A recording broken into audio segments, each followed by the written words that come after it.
আমার কথা শুনবার জন্য আপনাদের স্বাগত জানাই। যে বিষয়টা নিয়ে আলোচনা করতে চাই, বাংলাদেশে অনেকেই মনে করতে পারেন যে বিষয়টা অত্যন্ত স্পর্শকাতর এবং কি ওয়ার্ড বা শিরোনাম দেখেও অনেকে মনে করতে পারেন যে কথাগুলো ঠিক নয়, কিন্তু আমি মনে করি ঠিক এই কারণে যে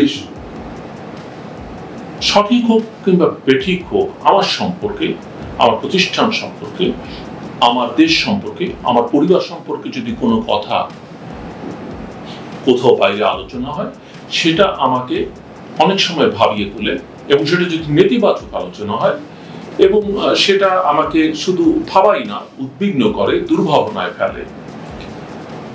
নিঃসন্দেহে এগুলো আমাদের সেনা সদস্যদেরও মাথায় রাখতে হবে যে কেন এগুলো নিয়ে মানুষ কথা বলে, মানুষের মধ্যে হতাশা তৈরি হয়, কোনো ব্যক্তি বিশেষের কারণে সেটা হয়েছে।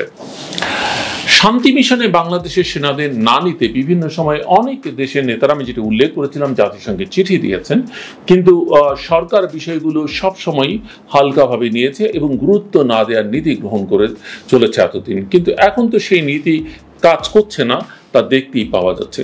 বরং বাহিনী নানানভাবে ক্ষতিগ্রস্ত হচ্ছে। প্রধান ব্যক্তিদের অপকর্ম বাহিনীকে নেতিবাচকভাবে প্রভাবিত করে। নট অনলি প্রধান, মধ্যম সারিতে বা বিভিন্ন জায়গায় কাজ করতে গিয়ে যাদেরকে পলিটিসাইজ করা হচ্ছে, তারা একটা ভালো প্রতিষ্ঠানকে প্রশ্নবিদ্ধ করছেন, যে প্রতিষ্ঠান মানুষের আশা ভরসার প্রতীক। ক্ষতিগ্রস্ত হবেন অনেক সৎ যোগ্য কর্মকর্তা এবং সাধারণ সেনা পুলিশ। এই সব কতিপয় রাজনৈতিক স্বার্থান্বেষী কর্মকর্তা বা সৈনিক কাজ করেন, দেশের জন্য সুনাম কুড়িয়ে আনেন, বাংলাদেশকে একটা ব্র্যান্ডিং এ সহায়তা করেছেন, তারা বাংলাদেশের জন্য বৈদেশিক মুদ্রা আনেন। ব্যক্তিগতভাবে তারা হয়তো লাভবান হন, কিন্তু আমরা প্রত্যেকের কাজের মধ্য দিয়ে ব্যক্তিগতভাবে লাভবান হই, দেশকেও সেবা দেবার চেষ্টা করি। একইভাবে আমাদের ক্রিয়াকর্ম যখন খারাপ হয়, নেতিবাচক হয়, সেটা আমাদের দেশকেও নানাভাবে প্রশ্নবিদ্ধ করে। একথা ঠিক যে পুরো আলোচনায় যখন আমরা কোনো বিষয় নিয়ে আলোচনা করব, একটা প্রতিষ্ঠানের সবাই খারাপ হন না, একটা সংস্থার সবাই খারাপ হন না, আবার একটা প্রতিষ্ঠান সেটা যত ভালোই হোক না কেন, এমনকি সেটা যদি মন্দির, গির্জা বা মসজিদ হয়, সেখানেও যে সবাই যাবার উদাহরণও কিন্তু আছে। কাজেই রাজনীতিবিদরা যে নির্বাচনের মধ্যে দিয়ে নির্বাচিত হলেই তারা গণতান্ত্রিক হয়ে উঠবেন সেটা নয়। যেমন সেনাবাহিনী মানেই স্বৈরতন্ত্রের একটা সহায়ক শক্তি নয়। এই দুটোই আমাদের মাথায় রাখতে হবে। নির্ভর করে প্রতিষ্ঠান বা প্রতিষ্ঠানের নেতৃবৃন্দের মনস্তত্ত্বের উপরে। আমাদের সেনাবাহিনীর এই বিষয়ে কি পদক্ষেপ নেওয়া উচিত সেটা তাদের বিষয়, কিন্তু অবশ্যই তাদেরকে যেটা মাথায় রাখতে হবে যে তাদের ভাবমূর্তি যেন কোনোভাবেই নষ্ট না হয়, কোনো কারণে।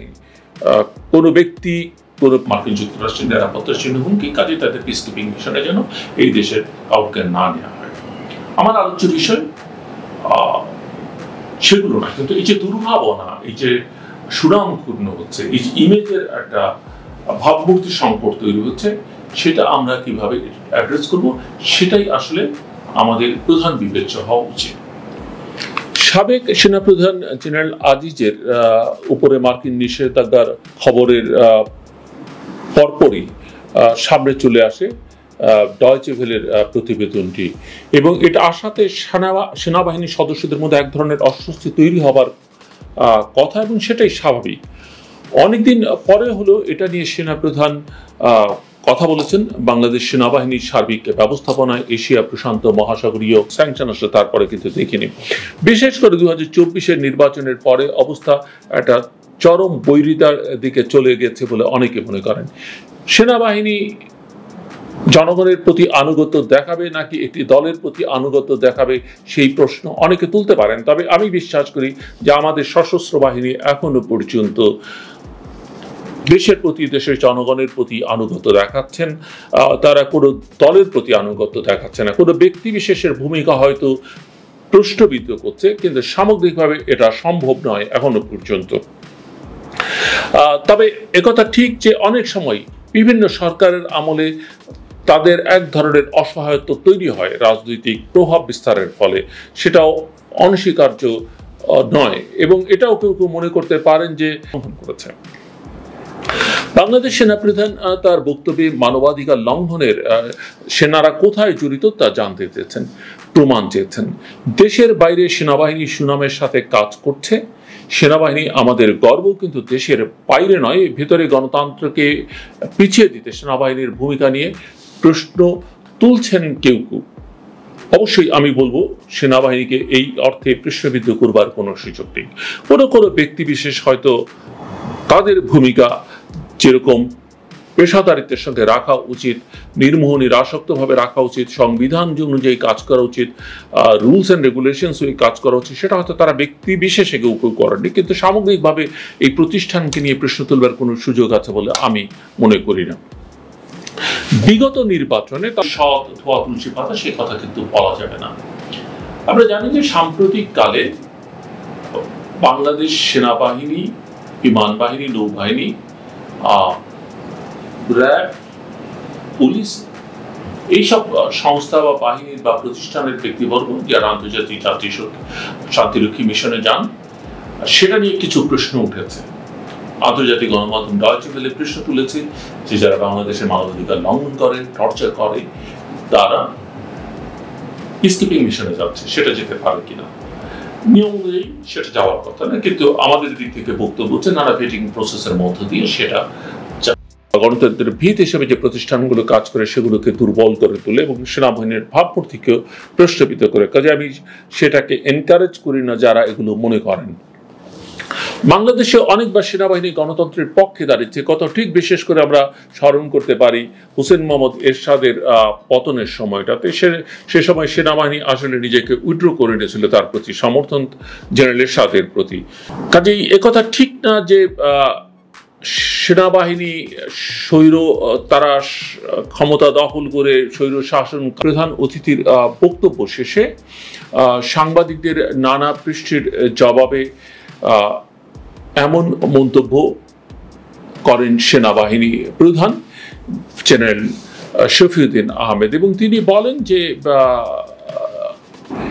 বাংলাদেশ সেনাবাহিনী অনেক সুনাম কুড়িয়েছে অনেকগুলো অঞ্চলে, শুধু আফ্রিকা নয়, আফ্রিকার বাইরে আমরা অর্থাৎ বাংলাদেশ সেনাবাহিনী এশিয়া এবং ইউরোপীয় দায়িত্ব পালন করেছে সেনাপ্রধান বলছিলেন। এবং কখনো কি আমাদের বিরুদ্ধে, তার ভাষায়, এই মানবাধিকার লঙ্ঘনের অভিযোগ পেয়েছেন? এই প্রশ্ন সেনাপ্রধান জেনারেল শফিউদ্দিন আহমেদ রেখেছেন, এবং কথা ঠিক, এই অভিযোগ সেই অর্থে পক্ষ কায়েম করে, তারা অগণতান্ত্রিক চর্চা করে। কারণ 90-এর পট পরিবর্তনে কিন্তু সেনাবাহিনী ক্ষমতা দখল করেনি, কিন্তু গণতান্ত্রিক প্রক্রিয়াকে কিন্তু তারা সহায়তা করেছিল, এবং তার সুফল ভোগ করেছে বাংলাদেশের প্রধান দুটো রাজনৈতিক দল এবং অবশ্যই জনগণ। আওয়ামী লীগ এবং বিএনপি তার সুফল ভোগ করেছে। কাজেই সেনাবাহিনী গণতন্ত্রের পক্ষের শক্তি হিসেবেও কাজ করতে পারে এবং কাজ করে, সেটাই স্বাভাবিক। ব্যতিক্রম পৃথিবীর বিভিন্ন দেশে যে নেই সে কথা বলা যাবে না। অন্যদিকে গণতন্ত্র থেকে একদলীয় শাসন এবং ডয়েচে ভেলে ছাড়াও নেত্রনিউজ যেটা নিয়ে পৃষ্ঠ তুলেছে, আরো কিছু গণমাধ্যম পৃষ্ঠ তুলেছে। এক সময় আমরা দেখেছি বিভিন্ন দেশের আইন প্রণেতারা, বিশেষ করে মার্কিন যুক্তরাষ্ট্রের বেশ কয়েকজন কংগ্রেসম্যান, সিনেটর, এটা নিয়ে জাতিসংঘে যিনি যুক্তরাষ্ট্রের রাষ্ট্রদূত আছেন তাকে চিঠি লিখেছেন।